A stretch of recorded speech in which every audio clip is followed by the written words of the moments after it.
Yo empecé a invertir en inmuebles quizá un poco por accidente o no sé si por error. En 2015, cuando llevaba ya 7, 8 años trabajando en una multinacional, había alcanzado un puesto muy bueno, más de lo que yo creía que podía lograr. Y en ese momento, que estaba ahí en el pico de mi carrera profesional, pues anuncian el cierre de la fábrica. Tenía 2 hipotecas grandes, tenía 2 préstamos personales y el préstamo del coche, que pagaba a cómodos plazos, casi 500 euros al mes. Entonces, claro, yo cobraba 3.000 euros y pagaba entre hipotecas y préstamos 2.000. La frase que me gusta mucho a mí, que es: si no eres feliz con un café, tampoco lo vas a ser con un yate, ¿no? Que mucha gente se piensa que al conseguir cierta cosa van a ser felices. Nuestro ego cree que necesitamos aquel objetivo, aquella casa, aquella inversión para al final ser felices. Si no eres feliz con un café, si no eres feliz ahora, no lo vas a ser cuando consigas eso. Hola a todos, bienvenidos, bienvenidas a una nueva entrevista del podcast de Vivir de Rentas. Y hoy tenemos el honor y el placer de tener con nosotros a Marc Bové. Marc, bienvenido. Muchas gracias, Germán. Un placer para mí estar aquí. La verdad que es un placer, un auténtico placer. Hace mucho tiempo que te quería entrevistar. Hace mucho tiempo que debería haberte entrevistado ya, porque además la gente, pues quizá muchos no lo sabrán, somos amigos de hace mucho tiempo, antes incluso de estar metidos en este mundo de las inversiones inmobiliarias. Y además, pues el hecho de vivir muy cerquita también, pues dio pie a hacer esta primera entrevista presencial, que era algo que yo también quería testear. De hecho, fue propuesta tuya y me pareció magnífica idea. Y aquí estamos, en Roce, un restaurante aquí en nuestra zona, para hacer esta entrevista presencial. Marc, lo primero de todo, para la gente que no te conozca, si puedes explicarnos quién es Marc Bové. Pues Marc es un inconformista que un día decidió que quería ser libre financieramente y no conformarse con una vida normal, al uso, y que ese objetivo que me planteaba para conseguir quizá en 10 años, lo conseguí en 2. Muy bien. Y la siguiente pregunta es: ¿cómo lo conseguiste? Y si lo quieres enlazar un poco cómo ha sido tu trayectoria, para algunos quizá muy larga o, bueno, muy intensa, podríamos decir, pero ¿cómo ha sido tu trayectoria hasta llegar a ser el inversor que eres hoy en día? Bueno, yo empecé a invertir en inmuebles quizá un poco por accidente o no sé si por error, y a causa de una noticia aparentemente negativa o traumática, que fue pues en 2015, cuando llevaba ya 7, 8 años trabajando en una multinacional. Había alcanzado un puesto muy bueno, más de lo que yo creía que podía lograr. Y en ese momento, que estaba ahí en el pico de mi carrera profesional, pues anuncian el cierre de la fábrica. Entonces fue como un jarro de agua fría, pero visto en perspectiva fue lo que me hizo despertar, ¿no? Lo que me hizo reaccionar. Estudié un MBA para decir, bueno, no sé qué voy a hacer, pues el cierre era en 3 años, digo, tengo 3 años por delante, voy a aprovechar y estudio el MBA. Cuando terminé el MBA, resulta que la fábrica al final anunció que no cerraba, y digo, hostia, ¿ahora qué hago yo con el máster? Pues decidí emprender en la hostelería. Monté 2 cafeterías. Me preguntarás por qué. Bueno, no tenía ni idea de hostelería, pero me gustaba el café. Entonces dije, bueno, voy a montar algo, pues monto un par de cafeterías. Y así empecé con el emprendimiento, me fui metiendo más y más en la hostelería, acabé con 4 cafeterías y un restaurante. Me di cuenta que no es lo que quería, no me estaba acercando a mi objetivo, que era la libertad, sino más bien me estaba alejando. Y ahí fue cuando en esa oscuridad vi la luz en la inversión inmobiliaria. Muy bien. Y bueno, te metiste de lleno. ¿Cómo fue ese cambio de la hostelería? Es un sector que además conocemos muy bien, conocemos muy bien, quiero decir que nos toca de cerca, pues estamos en una zona turística, ¿no? Que tenemos muchos amigos, conocidos que trabajan en el sector de hostelería y que es muy intenso en cuanto a horas de dedicación.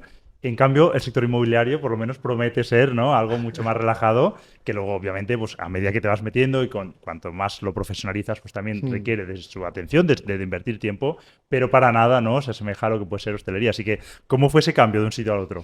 Fue una transición un poco progresiva. De hecho, yo vi la luz en la pandemia gracias a esos 2 meses casi que estuvieron los negocios cerrados y tuve tiempo pues de empezar a leer, ¿no? Y empecé a leer Padre Rico, Padre Pobre, y ahí fue cuando me di cuenta de lo mal que lo estaba haciendo, ¿no? De que no estaba invirtiendo precisamente en activos, que tenía unos negocios que dependían de mí al 100%, o sea, era un autoempleo en toda regla, y que gracias a comprar pasivos, a invertir en activos y no en pasivos, podía lograr la libertad financiera. Entonces fue como el primer clic, ¿no? Yo seguí montando negocios en la hostelería, monté después de la pandemia la tercera cafetería, la cuarta. No generábamos ingresos, pero teníamos créditos ICO, ¿no? Que para salvar la economía pues era muy fácil acceder a financiación al 1%, al 1,5%. La aprovechamos, compramos negocios muy bien de precio, muy buenos traspasos, y luego el restaurante. Entonces, cuando ya estaba en la fase de inaugurar el restaurante, vi que había creado un monstruo que me estaba absorbiendo la energía, el tiempo y todo. Entonces fue cuando empecé a formarme en inversión inmobiliaria y vi que ese sí que era el camino. Entonces decidí, el 1 de enero de 2022, fue cuando decidí poner fin a mi etapa en la hostelería y me puse como objetivo del año, ¿no? Esto que nos gusta tanto cuando empieza el año, ponernos objetivos. 1 de enero de 2022 me puse de objetivo traspasar las cafeterías y el restaurante. 31 de marzo de 2022, en 3 meses, conseguido. En ese impasse yo había hecho mi primera inversión, compré mi primer piso, esa operación que tanto explico en las conferencias y que tanto esfuerzo y sangre y sudor me costó, pues cuando dejé la hostelería solo tenía ese piso, ¿no? Esa primera inversión, y luego al soltar ese lastre, hostia, yo me liberé de una cantidad de energía que no era consciente que tenía. O sea, yo siempre pongo como ejemplo, ¿no? De venir de la hostelería y pasar al sector inmobiliario es como estar en la trinchera en Afganistán y luego estar, no sé, en un oasis, ¿no? En una isla paradisíaca. No sé, me parece muy fácil, ¿no? Con todos los respetos, que lógicamente también tiene riesgos, muchos riesgos y hay que saber lo que estás haciendo, pero hostia, comparado una cosa con otra es que no hay color. Por dedicación, por lo menos, ¿no? Es lo que te comentaba, ¿no? Que todos tenemos gente alrededor que se dedica a la hostelería y ves que, bueno, pues es muy exigente, ¿no? Especialmente en plena temporada, cuando hay muchos turistas. De hecho, yo recuerdo, ¿no? Con mis primeros trabajos, cuando tenía 16 años y empezaba a buscar, era como, vale, quiero cualquier cosa y si puedo evitar, hostelería no, ¿no? Y que es lo más típico, ¿no? Para trabajos de verano, pero sí que ya desde el principio era como, vale, esto no. Entonces, la inversión inmobiliaria es justamente, no sé si es lo opuesto, pero se aleja mucho de ese punto. Me parece muy interesante el tema que decías de ese monstruo que te estaba absorbiendo, que era la hostelería. Una reflexión que a mí me gusta mucho hacer, a base del aprendizaje que me ha dado la vida, es de el precio que pagamos por las cosas, ¿no? Muchas veces no nos damos cuenta. La gente que somos emprendedores, que nos gusta hacer cosas, muchas veces solo vemos lo que vamos a hacer, ¿no? Tenemos ganas de crear aquello, ¿no? Somos creadores, Mm. pero no nos paramos mucho a pensar cuál es el precio para llegar allí. O muchas veces vemos gente que los idealizamos, decimos, wow, qué bien, ¿no? Lo que ha conseguido, Mm. pero ¿y el precio que ha pagado para llegar allí? Que habrá gente que le compensará y habrá gente que no, pero creo que es interesante reflexionar sobre ello, ¿no? Que mucha gente no le da importancia a eso. Es como el iceberg, ¿no? Que solo vemos la puntita, pero no queremos ver lo que hay debajo. Y luego muchas decisiones son emocionales, ¿no? Al final yo cuando monté las cafeterías, claro que hice los números, había hecho un MBA, tenía que hacer los números, el plan de negocio, pero luego la realidad no tiene nada que ver, es que no tiene nada que ver. Llevamos 4 meses y tenemos 17.000 euros en pérdidas. O sea, el plan no era ese. Sí, sí. Luego el verdadero máster empieza ahí. Sin duda, y bueno, al final llegas a la inversión inmobiliaria y has comentado por encima esa primera operación que dices, oye, me voy a meter aquí. ¿Cómo fue? ¿Cómo fueron esas barreras que tuviste que superar, que cuentas en esas conferencias que tanto éxito tienen? Pues fue gracioso porque el mismo día de mi cumpleaños, el 4 de agosto de 2021, cumplía 35 Apuntad para años. felicitar. Tomad nota. Y se aceptan regalos. Ese mismo día inauguramos el restaurante a la 1 del mediodía, ¿vale? Día 4 de agosto a la 1 abríamos el restaurante y por la mañana yo estaba haciendo una visita a un piso de una inmobiliaria que me había llegado que no estaba publicado. Que la gente dice, hostia, para encontrar un piso que no esté publicado tienes que ser, vamos, un inversor que tenga 100 pisos. Ni mucho menos. Mi primera inversión llegó de una herencia de una inmobiliaria que me avisó antes de publicarlo, pues seguramente por pesado, ¿no? A base de hacer muchas visitas, de insistir, o le caes bien, o ya por agotamiento te dicen, bueno, toma este piso ya y cállate, ¿no? Entonces fui a ver el piso por la mañana. Claro, un piso era ideal para inversión, ¿no? 42.630 euros, esos precios que hoy en día ya no se encuentran y que estaba para entrar a vivir. Primero sin ascensor, en un barrio, zona humilde, trabajadora de Tarragona, y encajaba todo, o sea, era perfecto. Entonces decidí reservarlo. Y claro, me dijeron, bueno, pues las arras y tal, 3.000 euros o el 10%. Digo, tía, y miré la cuenta corriente y tenía 1.000 euros. Y digo, hostia, ¿ahora qué hago, no? Primera decisión complicada. Dices, dejo pasar esta oportunidad, asumo que en este momento pues el poco dinero que tenía ahorrado lo había invertido en el restaurante para abrir el negocio. Me queda con 1.000 euros. Digo, bueno, mejor quedarme con 1.000 euros y dejar pasar la oportunidad que quedarme a cero y con el riesgo de un restaurante nuevo, que además era de poke, que en Tarragona no había ningún poke, o sea, podía funcionar bien o mal. Y como te puedes imaginar, pues elegí la opción complicada y entregué esos últimos 1.000 euros de arras. Los convencí para que aceptaran unas arras más bajas. Aceptaron y tenía 3 meses pues, para conseguir la hipoteca, el 80%, esos 34.104 euros, y el 20% más gastos, que eran unos 13.500. Entonces, bueno, pusimos manos a la obra. Visité ni un banco ni dos, visité hasta 8 bancos. Me fueron llegando las respuestas, una tras otra, y todos me decían que no me daban la hipoteca. Claro, a mí me sorprendió porque, digo, joder, cobraba 3.000 y pico de euros en aquella época como ingeniero, tenía una buena nómina, ¿no? Yo creía. Y resulta que cuando analicé mi situación financiera, junto al octavo banquero, que le dije, a ver, ayúdame a entender por qué me decís todos que no, y dijo, mira, tenía 2 hipotecas grandes, una de 480 y otra de unos 600 euros, tenía 2 préstamos personales y el préstamo del coche, famoso Audi A5, el coche de mis sueños, que pagaba a cómodos plazos, casi 500 euros al mes. Entonces, claro, yo cobraba 3.000 euros y pagaba entre hipotecas y préstamos 2.000. Con lo cual era un fucking mileurista cobrando 3.000 euros al mes. Y ese era el motivo por el que no me daban las hipotecas. Si quieres te cuento cómo salimos Sí, bueno, y de... luego, exacto, ¿cómo conseguiste todo ese dinero, no? ¿Qué hiciste para luego resolver eso?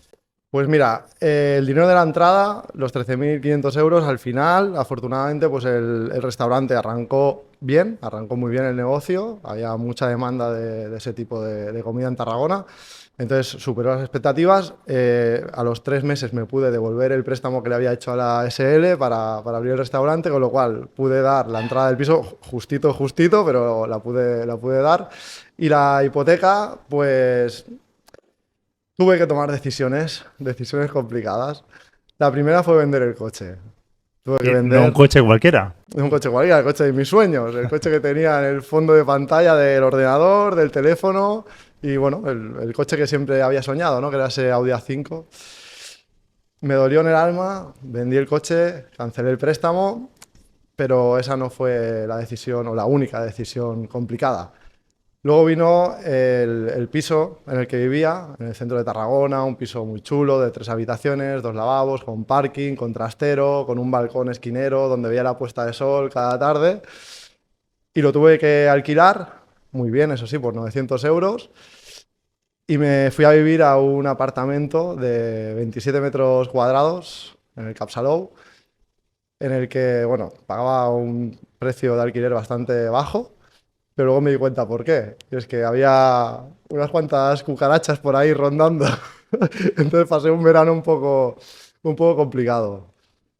Muy bien. Bueno, aquí estamos viendo que nadie te regaló nada, ¿no? Y ahora veremos hacia dónde has ido, ¿no? Pero ya vemos que esa primera inversión, pues fue difícil, ¿no? Mucha gente ahí Sí. hubiese tirado la toalla o hubiesen, no sé, se hubiesen paralizado, hubiesen buscado otros caminos, pero sin duda esa primera inversión no hubiese sucedido, ¿no? En las circunstancias en las que tú estabas. En cambio, tú luchaste, pensaste no si iba a ser o no, sino el cómo iba a ser y bueno, pues al final el resultado es a dónde has llegado ahora, porque ahora mismo tienes... Yo la última cifra fueron 15, pero creo que ya has comprado uno más. ¿Cuántos inmuebles tienes ahora mismo? Estamos algo por encima de 15. Si me ha hecho una inversión en conjunto de 3 pisos y 6 garajes, entonces, bueno, en la parte proporcional sería un piso y medio de esos tres, la que me corresponde, entonces estaríamos en 16,5 Muy más bien. o menos. Y lo que comentabas antes, al final, tomar esa serie de decisiones complicadas se resume en pocas palabras en pagar el precio. Estar dispuesto a pagar el precio y esto es lo que diferencia a la mayoría de inversores de los que conseguimos grandes resultados. Al final yo en las charlas, en las conferencias siempre hago la misma pregunta, ¿no? ¿A cuántos os gustaría ser libres financieramente gracias a la inversión inmobiliaria? ¡Pum! Todo el mundo levanta la mano. No hay nadie que se quede con la mano abajo. ¿Cuántos estáis dispuestos a pagar el precio? Ahí ya cuesta más levantar la mano. Y más cuando explicas todos los sacrificios que he hecho yo y los que hemos hecho todos los inversores que hemos conseguido grandes resultados en poco tiempo. Sí, sin duda lo comentábamos antes, ¿no? El pagar el precio, el estar dispuesto a hacer todo lo que hay que hacer para llegar ahí. Luego envidiarán, ¿no? La situación de, ostras, 15 pisos, no sé cuánto cash flow, qué bien, ¿no? Que esa situación, pero el camino no ha sido sencillo y además ha sido aceleradísimo porque todo esto lo has conseguido ¿en cuánto tiempo? en 2 años conseguí los primeros 14 pisos y ahora ya pues voy un poco más relajado, ¿no? Pero sí. Bueno, está bien que te relajes un poco porque si no en 4 días pues vas a adelantar a cualquier socimi, ¿no? Con a saber cuántos cientos de inmuebles, pero también está bien. Y otra reflexión que yo me hago, pero y estas reflexiones cuando yo me las hago es porque normalmente cometo ese error y es como, vale, recuérdate esto, y es que venimos a la inversión inmobiliaria buscando esa libertad que nos puede dar.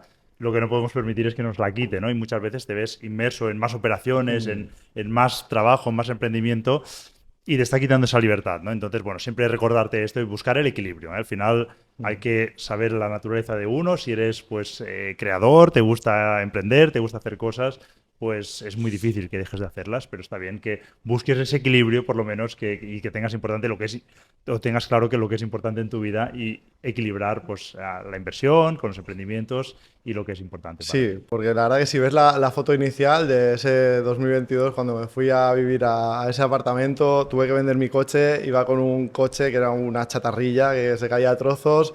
Claro, decías, qué necesidad, ¿no? Un tío con una buena nómina, con un buen trabajo, que llevaba un buen coche, que vivía en un buen piso. Qué necesidad de complicarse la vida, ¿no? Pero al final, las complicaciones a corto plazo pues te generan una vida mucho más cómoda a largo plazo, ¿no? Al principio nadie apostaba por mí, nadie confiaba en mí, ¿no? De mi entorno decían, pero a este se ha ido la pinza. Pero claro, ahora, 2 años más tarde, todo el mundo me pregunta cómo lo has hecho. Claro. Claro. Sin duda, me parece súper interesante todo este recorrido que has hecho y seguro mucha gente se pregunta cómo puede ser, desde el punto de vista quizá matemático, ¿no?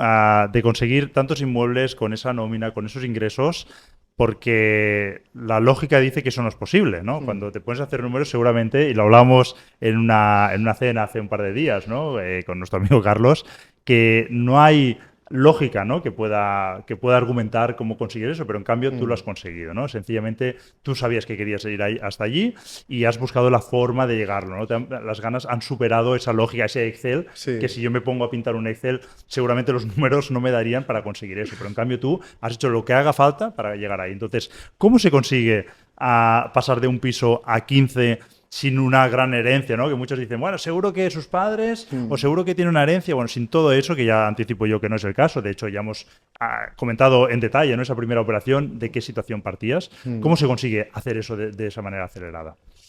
Pues, a ver, yo siempre explico la operación que yo le llamo la catapulta, ¿no? Que fue la de comprar 4 pisos en un mes y sin poner dinero de mi bolsillo.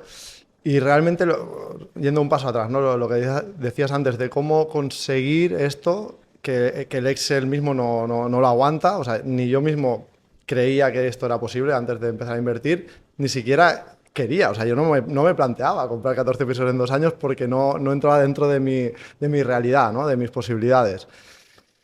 ¿Qué ocurre? Pues que cuando tienes claro el objetivo y lo pones por escrito, aunque el objetivo sea más bajo, mi objetivo eran 2 pisos. El año 2022 era comprar 2 pisos. Y acabé comprando 7 ese año. Fue el año también que solté el tema de los negocios en la hostelería, con lo cual me puse foco.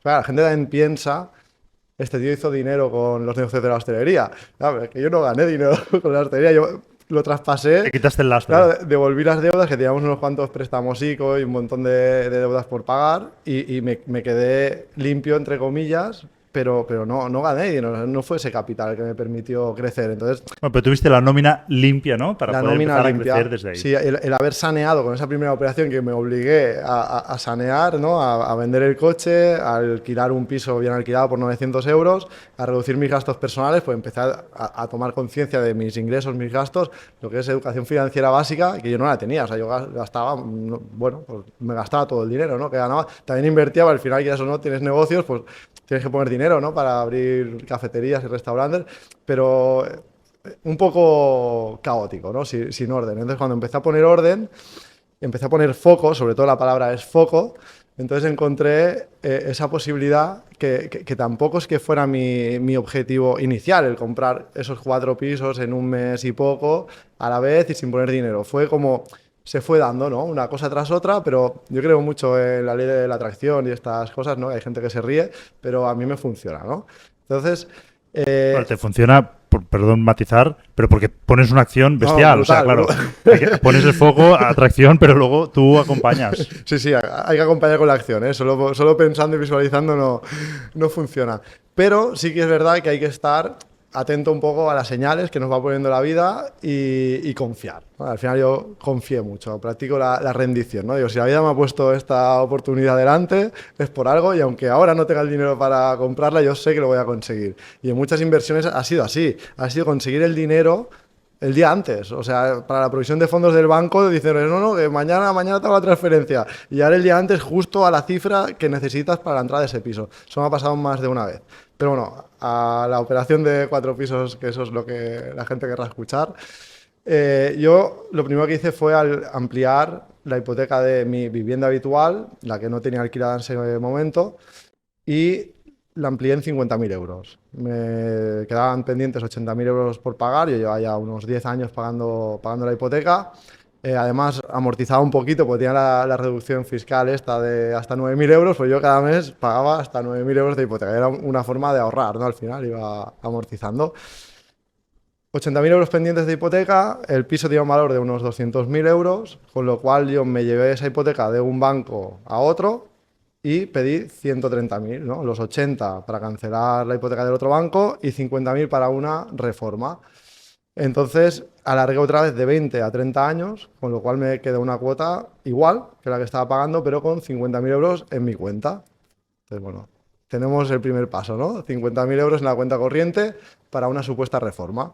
Entonces, claro, tú te puedes arrepentir y no hacer esa reforma. No con todos los bancos, porque algunos te van a obligar a traspasar directamente ese dinero a la cuenta del reformista, pero en ese caso no. El dinero lo tenía en la cuenta para usarlo libremente.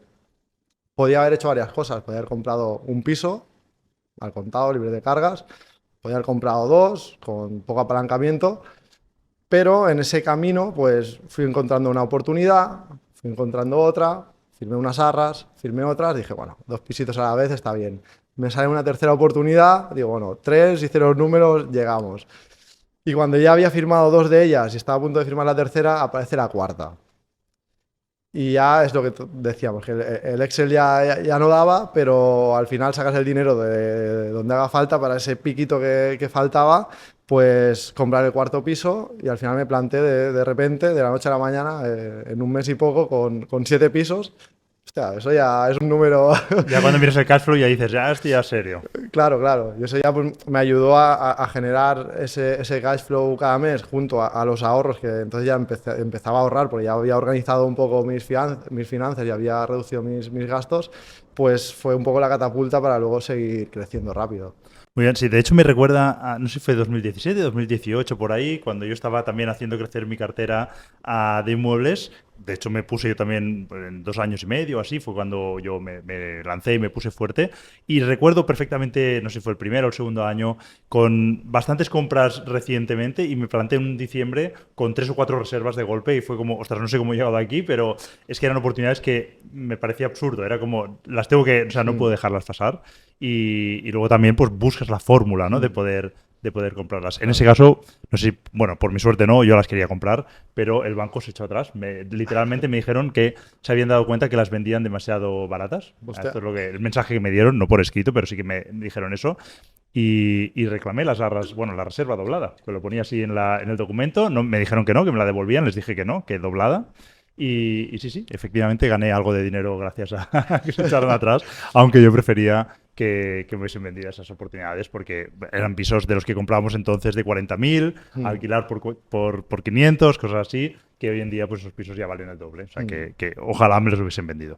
Bueno, un detalle que no hemos comentado en la operación de las 4 viviendas a la vez, que claro, quizás si no la gente se quedará con la duda, lógicamente esas 4 viviendas están financiadas, cada una de ellas independientemente al 80%. Entonces con los 50.000 euros que había ampliado de la hipoteca, pude pagar ese 20% de cada uno de los pisos, que el precio medio era unos 50.000. Entonces el 20% de 50.000 son 10.000, con lo cual esos 50.000 euros me dieron para las 4 entradas y algo de los gastos. Muy bien. Y luego se produce la magia que cuando tienes, por ejemplo, esas 7 viviendas, la siguiente, cada mes te está entrando un alquiler, un cash flow, ¿no? Y a la que te despistas en un par de meses ya has acumulado un dinero como para volver a hacer la entrada de otro, Claro. si vas con hipotecas, con lo cual eso es algo que muchas veces no se tiene en cuenta, pero que es cuando ya tienes bastantes pisos, de golpe has acumulado un dinero y dices, ostras, ¿esto de dónde ha salido, no? Pero al final se produce la magia de ese cash flow que empieza a trabajar. Hay una pregunta que te quiero hacer, que has conseguido muchos inmuebles de manera muy acelerada, y es ¿dónde encuentras esas oportunidades, ¿no? Es un punto de dolor que tienen muchos inversores. De hecho, hoy en día, pues que el mercado está muy tenso, prácticamente no hay producto para nadie y hay literalmente codazos para las pocas oportunidades que hay, ¿no? Entonces, si nos puedes dar algún consejo de dónde sacas todas esas oportunidades. Pues mira, yo en 2 años hice unas 200 visitas a pisos. Entonces, si eres un poco espabilado y generas esa conexión, esa relación de confianza con los APIs que vas conociendo y ven que vas en serio, porque al final, quieras o no, pues he comprado más de 15 pisos para mí, pero además otros para clientes, con lo cual llevo más de 40 operaciones en estos 2 años y pico.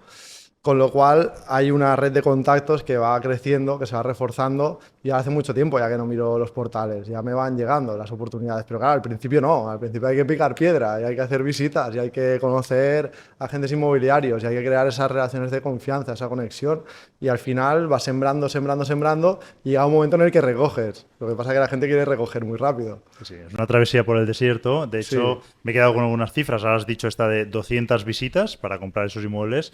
Pero no solo eso, has dicho el primer inmueble, 8 banqueros visitaste, ¿no? Y que el último fue el que te dio a entender. Seguramente es probable que alguno de esos 8 todavía te acompañe, te haya acompañado después en alguna de las operaciones. Hombre, como curiosidad, el octavo, el que me acabó dando esa primera hipoteca, actualmente tengo 6 hipotecas con él. O sea, es mi banquero favorito. Fíjate, del tomar acción o no tomar acción, de no haber ido a ese octavo o no haber ido, quedarte en el tercero, ostras, esto no es viable, no lo hago, ¿no? Bueno, al final, tomar acción, ¿no? Lo que hemos ido comentando a lo largo de la entrevista. Luego el tema desde rentabilidad. No sé si cuando tú valoras una oportunidad y dices, ostras, esto es una oportunidad, la quiero, ¿no? Cuando estás con esas 4, cuando ves que no la quiero dejar pasar. O sea, ¿en qué medidas de rentabilidad te fijas tú? Mira, yo al principio era un friki del Excel, cuando empezaba en la inversión y lógicamente miraba cada décima de rentabilidad, cada céntimo y me ponía hasta nervioso, ¿no? Ahí con los decimales. Y ahora la verdad es que el Excel a veces lo hago después de haber comprado, pues ya tenemos ese feeling de cuando es una buena inversión y cuando no. Entonces lo que miraba mucho al principio era la rentabilidad bruta, también la neta, y ahora lo que miro sobre todo es el cash flow y el ROCE, el retorno sobre el capital invertido. Sobre todo porque el cash flow, al final, sí, ¿cuál es mi objetivo con la inversión inmobiliaria? ¿Libertad financiera? Coño, pues quiero cash flow, ¿no? Me da igual que sea un 8 o un 9% bruto, lo que quiero es cash flow. Y luego el ROCE, pues intentar, ROCE, por cierto, estamos aquí en el restaurante ROCE. Muy bien traído, ¿eh? Muy bien. El ROCE, el retorno sobre el capital invertido, pues básicamente porque la liquidez es la gasolina del inversor. Entonces, cuanto más rápido vuelva ese capital a tu bolsillo, más rápido podrás hacer la siguiente inversión, ¿no? Al final es poner el mínimo de dinero posible en cada inversión. Sin duda, si podríamos definir la inversión inmobiliaria o definir la diferencia de la inversión inmobiliaria con otras inversiones, probablemente la principal sería la financiación, ¿no? Y al final, pues tiene mucho sentido medir el ROCE, ¿no? Usar el ROCE si usas financiación, que ya nos has dicho que sí, para medir la rentabilidad de tus inversiones, ¿no? Sí, he comprado algunos sin financiación, algún pisito de 30.000 euros, aquello por darme el gustazo, y luego lo he hipotecado. O sea, luego lo he usado como doble garantía de otra operación, pero más que nada por saber lo que se siente, ¿no? Al comprar un piso ¿Lo has hipotecado por más de lo que te costó a ti? ¿Has hecho un BRR con rentabilidad infinita, por ejemplo? No me ha hecho falta porque básicamente lo que he hecho ha sido,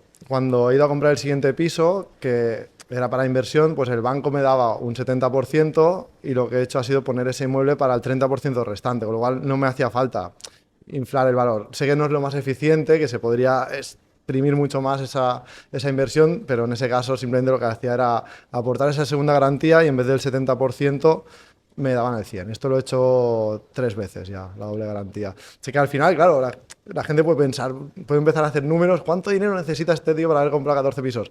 7 los he comprado sin poner dinero. 3 con doble garantía, que al final he puesto dinero comprando otro piso barato al contado, pero los otros 4 fueron los que compré de golpe con la ampliación de hipoteca. Al final la inversión inmobiliaria no es difícil, es relativamente sencilla, pero hay que hacerlo bien, ¿no? Y al final hay algunas normas, leyes o conocimientos que tienes que tener.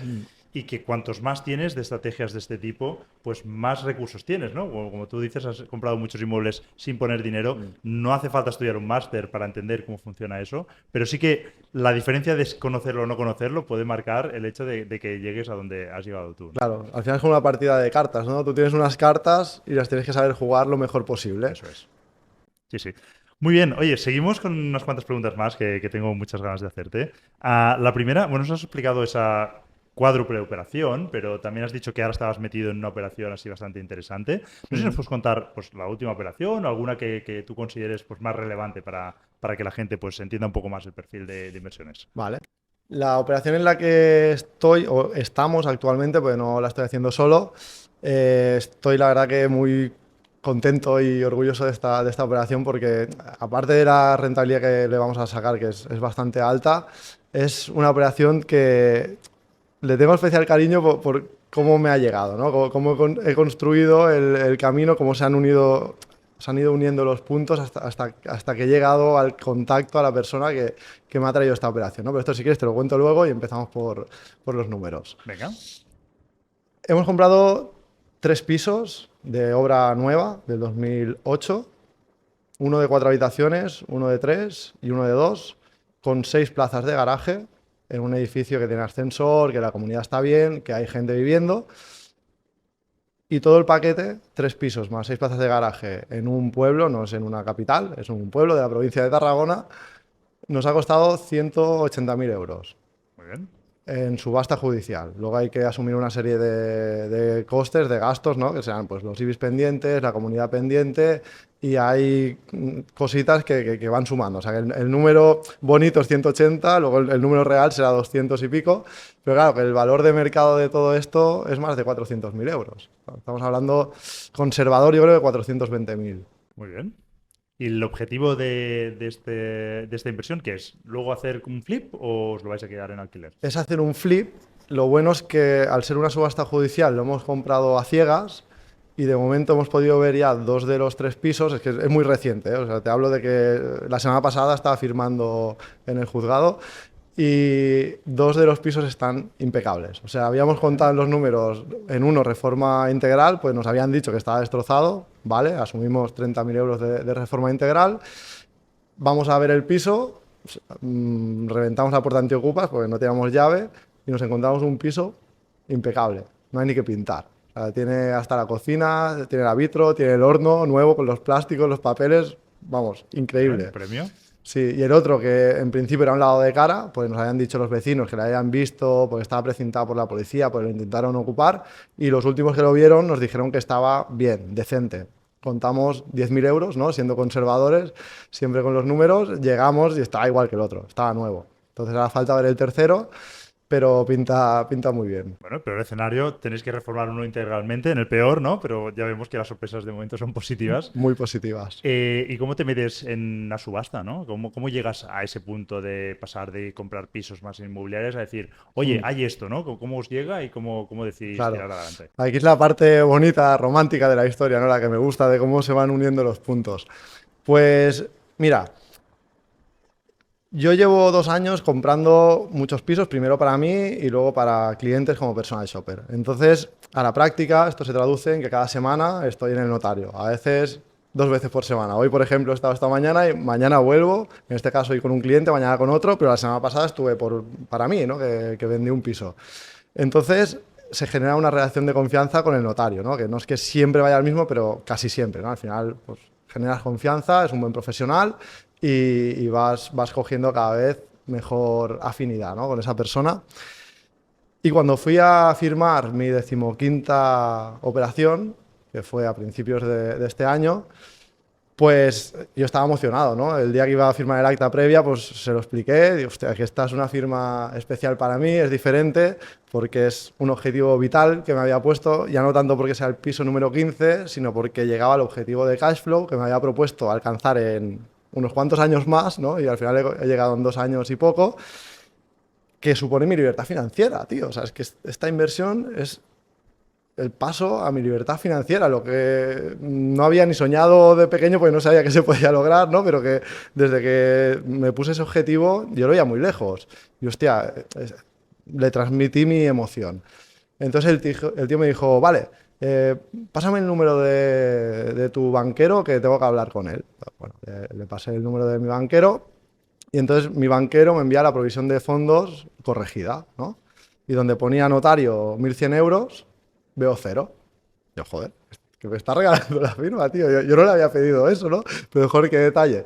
Eso era en la lectura del acta, ¿no? Antes de la firma. Entonces llego a la firma, digo, ostras, muchas gracias por el detalle, digo, pero que no hacía falta, o sea, que no te explique la historia para que me regalaran la firma, que era simplemente porque estaba emocionado y tal.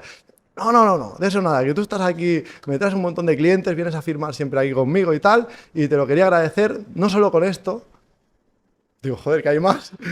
Dice, te voy a pasar un contacto que tiene acceso a pisos de Sareb, que están antes de adjudicarse, ¿no?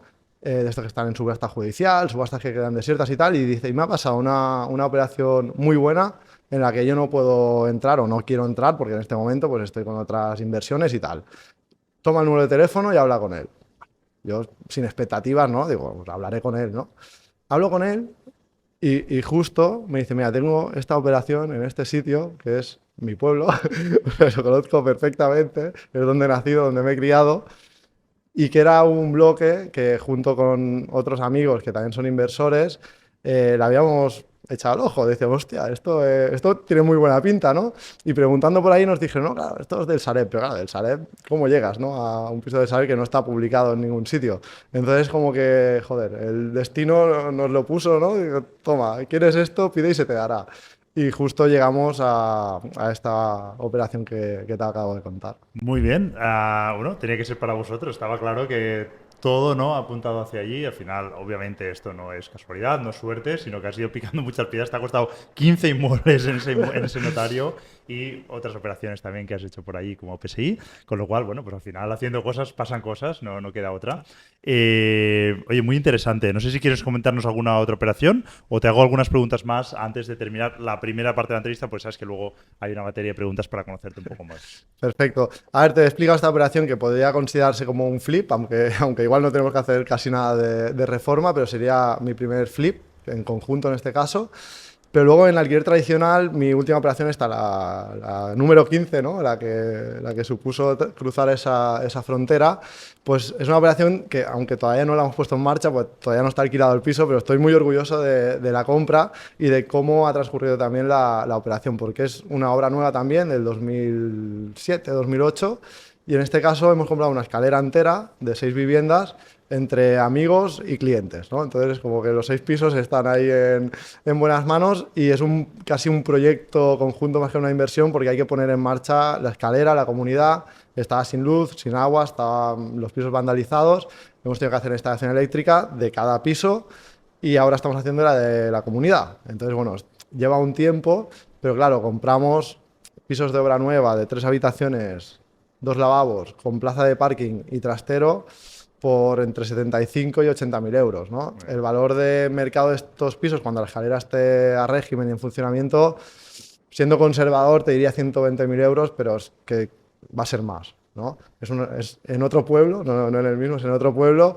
pero que hay mucha demanda y que es un buen lugar, que está cerca de ciudades importantes de la provincia y que además hacerlo con amigos y con clientes que al final acaban también siendo amigos, pues es un proyecto chulo. Muy bien, sí, muy buena inversión. De hecho, yo estuve visitándola, sé de la que me hablas, y que además también está ayudándose en la reforma, en la instalación eléctrica, ¿no? Un amigo en común, ¿no? Que está por ahí arreglando, así que, bueno, al final todo queda en casa. Claro. Y una magnífica inversión. Bueno, y para rematar los números, que no hemos dicho lo más importante, ¿no? Que es para el alquiler tradicional, el precio del alquiler, que serán unos 750 euros, con lo cual sale una buena rentabilidad, pero sobre todo buen cash flow, ¿no? Porque al ser una de las rentas más altas de mi cartera de alquiler, que son casi todos 600 euros, 550, hostia, 750 te deja un cash flow más majo, aunque la rentabilidad de bruta quizá no sea tan alta. Eso tiene un peligro, a mí me ha ido ocurriendo a medida que he ido haciendo camino y es que veía que cuando compraba alguna operación que pasaba así, que el alquiler era más alto,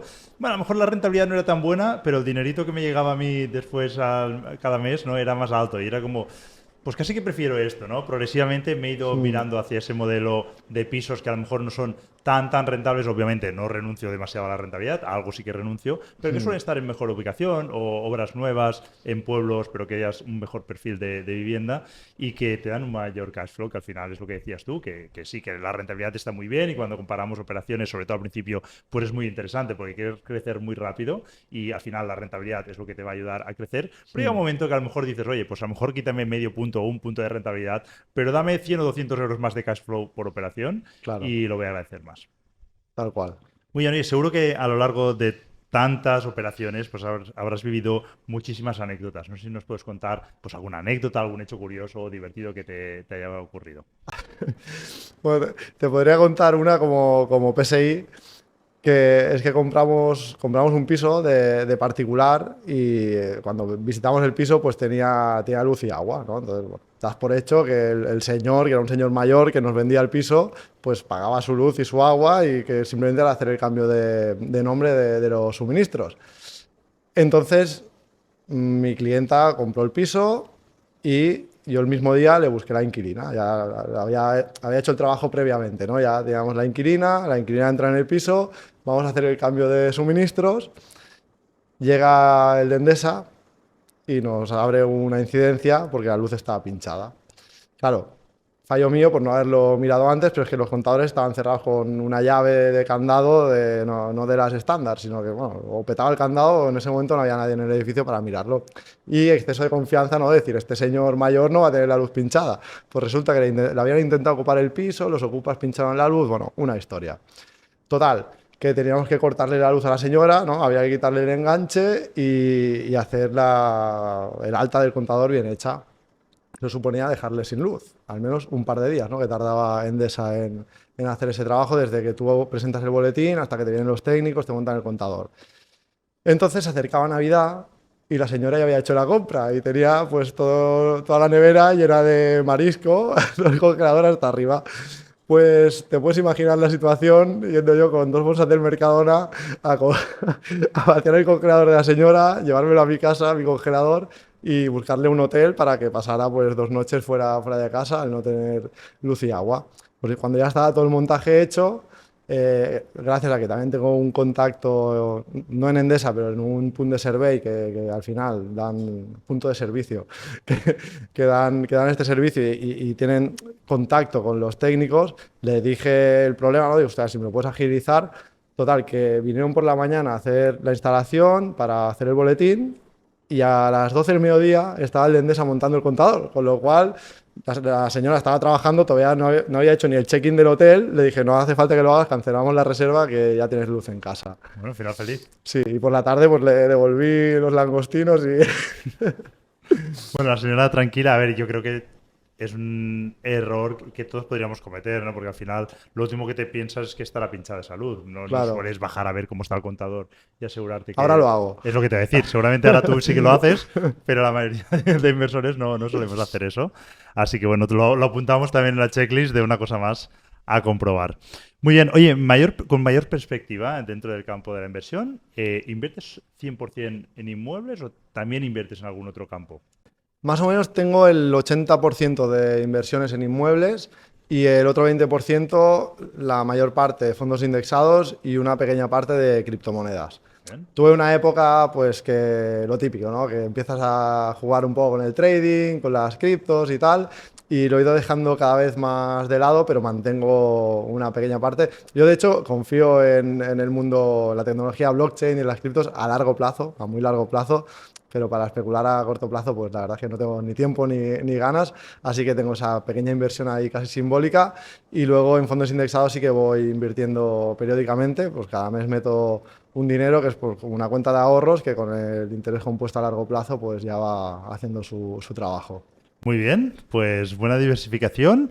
Y vamos con las dos últimas preguntas de la entrevista. La primera es, ¿por qué inviertes? Perdón, ya sabemos por qué invertías, ¿no? Para conseguir la libertad financiera. Sí, Así que te lo pregunto, pasado ese punto, ¿no? De 15 inmuebles, ¿por qué inviertes ahora? buena pregunta. Porque no me... He empezado la entrevista diciendo que soy un inconformista, ¿no? Pues como no me conformo con una vida normal, quiero una vida extraordinaria, pues sigo invirtiendo para poder vivir, digamos, sobradamente, con holgura. Está bien, ahora tengo pues unos 3.000 euros de cash flow, que más o menos lo que gano trabajando como ingeniero, y podría vivir bien con 3.000 euros, ¿no? Pero se puede vivir mejor con 10.000, ¿no? Y seguramente mejor con 20.000. Y no es un tema ya de materialismo ni de ego, ¿no? Al final es por demostrarte que eres capaz de generar... Al final el dinero es una consecuencia, ¿no? Pues puedes pegar un pelotazo, pero si no eres la persona capaz de generar ese resultado, pues igual que la gente que gana la lotería y el 80 o 90% pierden el dinero en poco tiempo, ¿no? ¿Por qué? Porque no son la persona capaz de generar ese resultado para mantenerlo en el tiempo. Entonces yo estoy trabajando mucho en mí para convertirme en esa persona capaz de generar ese resultado. Aunque yo no necesito 20.000 euros para vivir al mes, pero el hecho de ponerme como objetivo generarlos hace que yo trabaje en mí, mejore mis habilidades y pueda llegar a ese punto, y también porque nos motiva, ¿no? El hecho de ponernos objetivos tan ambiciosos, pues a mí me motiva, pero también hay que saber relativizar un poco y no perder el norte con los objetivos, ¿no? Yo cuando empecé tenía mucho ego y poca humildad, ¿no? Cuando empecé con las cafeterías y todo esto, pues por eso me pegué no me pegué la hostia porque lo llegué a traspasar a tiempo, pero realmente si tú miras el balance, perdíamos pasta. ¿Por qué? Pues porque yo no sabía de hostelería y tampoco me dejé enseñar, ¿no? Tampoco pedí ayuda a nadie. Con la inversión inmobiliaria lo he hecho diferente. Bajé mi ego, aumenté la humildad y me dejé enseñar. ¿Por quién? Pues por ti, en gran parte, por Carlos también, y teniendo estos referentes, al final podría quedar muy bien decir, no, yo es que soy muy listo y soy un crack y por eso lo he conseguido. No, o sea, yo he seguido los pasos de gente que habéis ido delante, abriendo camino y que nos lo habéis puesto muy fácil a los que venimos detrás, ¿no? Y al final, cuando tú eres humilde, eres enseñable y tienes ese hambre, ¿no? Es otra palabra que nos gusta utilizar, cuando tenemos hambre y nos dejamos enseñar y invertimos en nosotros mismos y nos preocupamos de mejorar, ¿no? De alcanzar nuestra mejor versión, pues al final el dinero o el resultado pues llega como una consecuencia. Y el objetivo está bien para tener una dirección, para tener un rumbo, pero que mi felicidad no depende de ese objetivo. Yo soy feliz ahora, ya. Pero el hecho de perseguir ese sueño o esa meta, pues también nos da esa emoción, adrenalina, dopamina, llámale como quieras. Bueno, el evolucionar, el ser mejores, ¿no? También te da esa felicidad, ¿no? Es importante también siempre intentar evolucionar y buscando Sí. esa mejora. Oye, súper interesante esto que comentas, a decir, bueno, que para mí es un honor, es la verdad que me da mucha felicidad, ¿no? El saber que haya podido contribuir con un pequeño granito de arena en esa trayectoria meteorita que has comentado, porque además, como te comentaba al principio de la entrevista, pues nos conocemos de hace muchos años, no sé, nos lo preguntaron el domingo, no sabía cuantificar cuántos años, no sé si tú lo sabrás, pero quizá 15, es de Mira, los 20, ¿no? De los en 20. el 2010 seguro, porque me acuerdo que coincidimos en un duatlón, Mira. un duatlón de BTT, además. Pero yo creo que habías coincidido antes ya en alguna media maratón, o sea, más unos 15 años seguro. Nos conocemos del mundo deportivo y bueno, nos encontramos además también en una carrera casualmente, ¿no? Que yo no sé por qué me haya perdido ahí, pues quizá fui a ver a algún amigo. Corrían tus hijos. ¿Corrían mis hijos en ese Sí. día? Sí. Pues corrían mis hijos ahí en eso que hacen, que los ponen ahí al bulto, hacen 50 metros y nos vimos, sí, recuerdo ahí en la línea de Sí, meta. y es curioso porque vine a saludarte porque yo había escuchado en el podcast de Libertad Inmobiliaria que había sido uno de los primeros entrevistados, Sí, ¿no? sí, sí. Y al escuchar tu nombre, claro, a mí me sonaba de las clasificaciones, ¿no? Germán Jover. Y te vine a preguntar, oye, ¿eras tú? ¿No? Porque sería mucha casualidad, ¿no? Germán de Tarragona, aunque en la entrevista creo que no decías tu apellido. Y me dijiste, hombre, sí, que yo también tengo un podcast, tal, te empecé a seguir y, claro, flipé. Yo, o sea, me escuché todos los podcasts que tenías hasta aquel momento en tiempo récord, o sea, en bucle. Creo que no hacía otra cosa esos días y aluciné, ¿no? De la calidad del contenido Guay. y del nivel de los invitados. Por eso para mí hoy estar aquí es como un sueño hecho realidad, ¿no? Porque al final yo me considero un novato en la inversión, que llevo 2 años y pico, y el hecho de estar aquí hoy es, joder, como cumplir un sueño, ¿no? Podcast de vivir de rentas, joder. Aunque nos conocemos de hace años, pero eso no quita el mérito y no lo quiero normalizar. O sea, no es normal que hoy yo esté aquí, pero para mí es, vamos. Bueno, yo creo que te lo has ganado, seguro que todos los oyentes estarán de acuerdo, que te lo has más que ganado y de hecho lo comentaba también al principio que hace mucho tiempo que debería haberte entrevistado, lo comentábamos un día y digo, ostras, es verdad, no te has pasado por el podcast, pásate ya. Y además, mira, el primero presencial, así que inaugurando esta versión. Pero si hubiera venido antes no te hubiera podido explicar las últimas operaciones. Ahí está, cosas que tenían que pasar. Marc, la última pregunta es, ¿dónde te ves dentro de 10 años? Qué buena pregunta.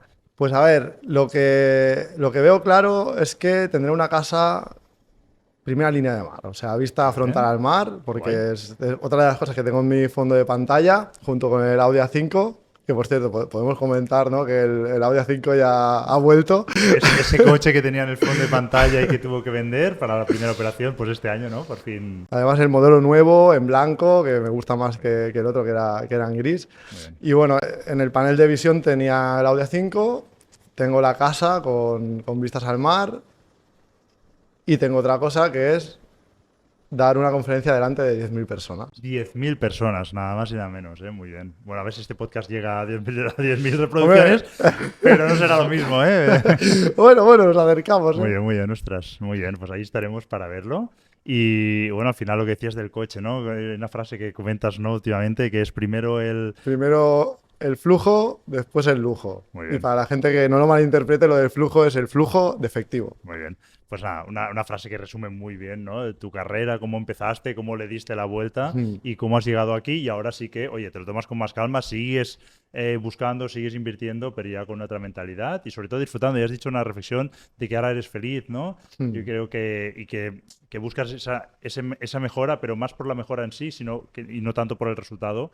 Yo creo que es importante también tener en cuenta que hay una frase que me gusta mucho a mí, que es, si no eres feliz con un café, tampoco lo vas a ser con un yate, ¿no? Y eso esconde una cruda realidad, ¿no? Que mucha gente se piensa que al conseguir cierta cosa van a ser felices. Cuando lo consiguen, ¿no? Y muchas veces nos ha ocurrido a todos, ¿eh? Y cuando lo conseguimos ahí te llevas un aprendizaje de que no era una felicidad real y luego te pones otra meta, lo consigues, tampoco te ha dado esa felicidad hasta que llegas a la conclusión de, pues, esa frase, ¿no? De que si no eres feliz con un café, si no saboreas lo que tienes, si no eres capaz de ser feliz con poco, tampoco lo vas a ser con mucho. Totalmente. O sea, el hecho de poner tu felicidad en una meta o de vincular tu felicidad cuando consiga el aumento de sueldo, el coche, la casa o el objetivo que sea, es la receta para el fracaso. Receta para el fracaso. La receta para la infelicidad. La receta para la infelicidad porque, joder, si siempre tu felicidad la estás poniendo ahí delante, ¿no? Como la zanahoria delante del burro, nunca vas a ser feliz ahora, con lo que tienes ahora. Y a mí lo que me ayuda mucho es la gratitud. Yo ya lo sabes, que estoy continuamente agradeciendo la vida que tengo, las personas que tengo alrededor y sobre todo, pues cada mañana hago agradecimientos por escrito y agradezco cosas tan básicas como tener salud, como tener los 5 sentidos, como que no me duela nada, o sea, que pueda andar, que pueda hacer deporte, que viva en una casa, que tenga un techo. Más allá de que sea una mejor o peor casa, pero joder, que hay mucha gente en el mundo que no lo tiene, ¿no? Y a veces perdemos la perspectiva y creemos, nuestro ego cree que necesitamos aquel objetivo, aquella casa, aquella inversión para al final ser felices. Si no eres feliz con un café, si no eres feliz ahora, no vas a ser cuando consigas eso, porque vas a querer más, porque el ego es insaciable, o sea, nuestro ego siempre quiere más. Cuando consigas, si tu objetivo es 200.000, pues cuando llegues a 200 querrás 300 y 400, y es normal, hay que entenderlo, el ego forma parte de nosotros y no se puede eliminar, entonces hay que domarlo, hay que tenerlo ahí calmadito, moderado y sabiendo que la felicidad es aquí y ahora. Muy bien, Marc, pues con este magnífico final terminamos ahora sí la primera parte de la entrevista. Sí que hay una última pregunta y es, no sé si hay algo que nos quieras decir que no te haya preguntado o si tienes una pregunta para mí, pues ahora es el momento. Pues aprovecho para hacerte una pregunta y ya que me has preguntado cómo me veo dentro de 10 años, ¿cómo se ve Germán dentro de 10 años? Wow. Buena pregunta que no he tenido tiempo para meditar, pero sí que te puedo decir que me veo más tranquilo en cuanto a inversiones, emprendimiento que ahora. De hecho, yo no hace mucho hice una reflexión para intentar controlar esas ganas de más, ¿no? Y fue que, bueno, ya tengo 42, de hecho, de hace poquito, y me puse como objetivo hasta los 45 y eso yo con mis objetivos, como sé que suelo cumplir, soy relativamente flexible, no es aquello de, bueno, pues ahora no, o sea, yo alrededor de los 45, desde ahora hasta entonces voy a seguir muy intensamente a lo que haga falta y a partir de los 45, que como digo, voy a ser relativamente flexible, depende en qué situación esté en ese momento. Hombre, si estoy en medio de montar una empresa, pues lo que voy a hacer va a ser continuarla a lo mejor algún año más, pero a los 46 como mucho, 45, 46 por ahí, voy a empezar a reducir el ritmo y ya veremos eso en qué se traduce, pero sí que eso es lo que he planificado. No son 10 años, pero eso sí que indudablemente me llevará como consecuencia de aquí 10 años a haber bajado un poco el ritmo. No digo parar, no me veo sin hacer nada, pero sí que seguiré recorriendo ese camino o habré llegado a esa meta, no sé si como tal, pero sí que mucho más que hoy, que empecé a recorrer ya el año pasado de delegar cada vez más las cosas, estando yo en una parte más estratégica, más de tomar ciertas decisiones o cuando hay algún marrón real, ¿no? De decir, oye, pues aquí tengo que implicarme más, pero sí que una visión pues más de apartado y de poder disfrutar un poco más de mi día a día, porque muchas veces yo cuando me digo qué es lo importante para mí, ¿no? Muchas veces digo, no, yo mañana me gustaría, ¿qué es lo que te gustaría mañana? ¿No? Lo importante, no, pues aquí la familia, estas cosas, pero no, yo mañana digo, mañana en mi horario, ¿qué voy a hacer? ¿Cuál sería la cosa importante? Y muchas veces digo, ¿qué me apetece a mí? Pues me apetece leer. O me apetece estudiarme no sé qué, ¿no? Y luego cuando pasa el día, bueno, ni he leído, ni he estudiado, ni he hecho lo otro, ¿no? Y es verdad que he hecho cosas que me apetecen.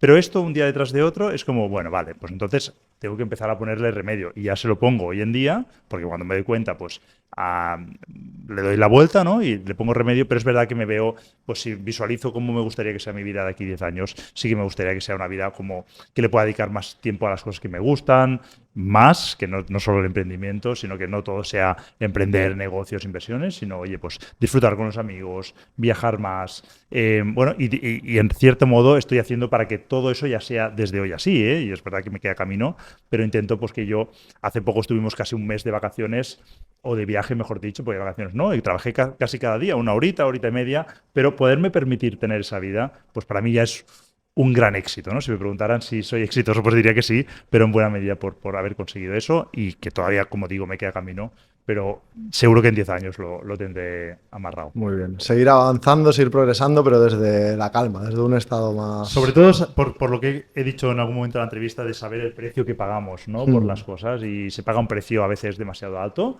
En general compensa, pero en algún momento pues estás pagando un precio demasiado alto y es algo que no me gustaría que suceda.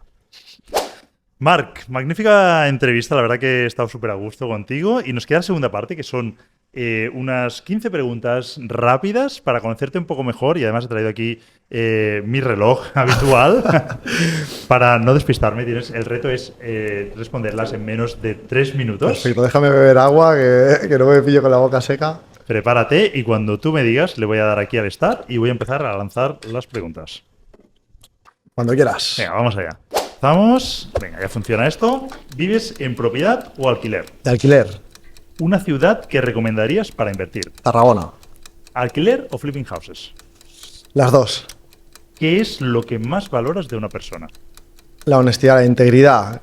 Que haga lo correcto cuando nadie la esté mirando. Muy bien, gran frase. ¿Con quién, famoso o no, vivo o no, tomarías un café? Tony Robbins. ¿Alguna manía que te caracterice? Soy muy ordenado. ¿Te cuidas? Mucho. ¿Cómo? Descanso, alimentación y ejercicio. Muy bien. ¿Gimnasio o pasear? Gimnasio. ¿Libros o series? Libros. ¿Me recomiendas uno? El método crack. ¿Película favorita?